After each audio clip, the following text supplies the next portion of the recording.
Good morning. It's good to be back with you. Continue on in the book of James.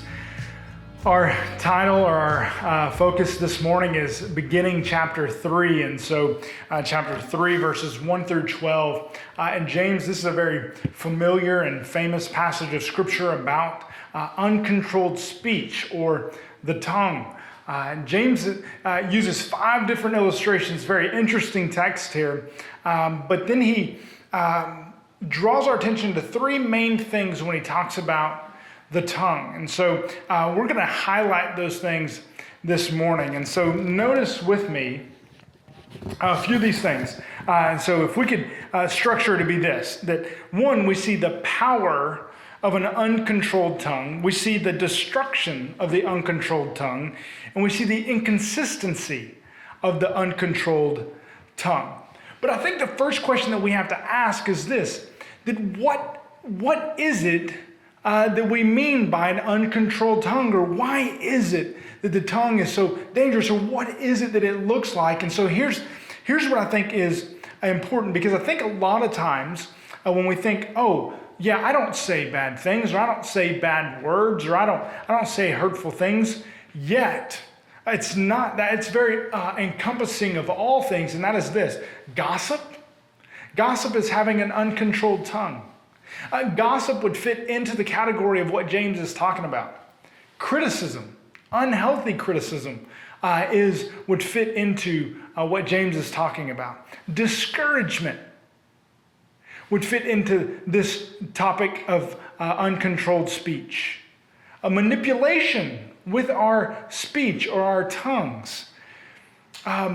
Teaching false things would fit into that. Complaining would fit into that. Because our tongues that are an overflow of what is deeper within us, and there's something that's causing all of the destruction and all of the things for us to say hurtful things, for us to think hurtful thoughts, that is caused from something deep down within us. And I think I could just list 3 things here that I think are important, that are at the root of an uncontrolled speech and hurtful language and gossip and criticism and complaining and manipulation. And here's what they are: bitterness, jealousy, and pride. I think bitterness begins to take root, unforgiveness begins to take root in our hearts that cause us to say things that are hurtful. That jealousy, the idea of jealousy and pride begin to take root in us, and we say hurtful things, and we manipulate certain things, and we become critics because of jealousy. But here's what James says about the text, and he uses these 5 illustrations. Number 1 is this: notice the power of the uncontrolled tongue.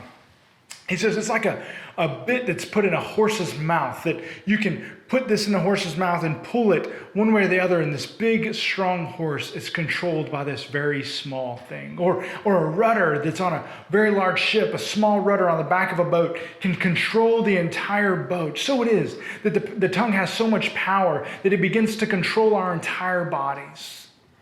He says, notice the destruction of the tongue, of the uncontrolled speech and the uncontrolled tongue, that like a small spark sets the entire forest ablaze.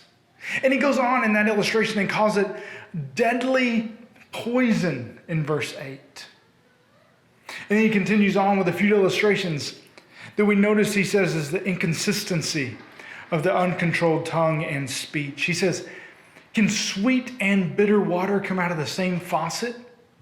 Can a fig tree produce olives and an olive tree produce figs? Absolutely not is the answer to those rhetorical questions. No way. And James is saying, then notice the inconsistency, that if somebody is talking with discouraging words and criticism and gossip, that how can something good be rooted in their hearts, yet the overflow out of their mouth is destructive? That the very words that we speak are to give life. They're to give hope. They're to give encouragement. They're to be of love and mercy and compassion. That we should value others, and we should not find every fault in them, but rather we should be their biggest encouragers. Hey, how is it that we need, and how is it that we have lost control of our tongue? How can we begin to think, and maybe this morning, the first person or first few people that pop into your mind, you send an encouraging letter, maybe an encouraging text to them.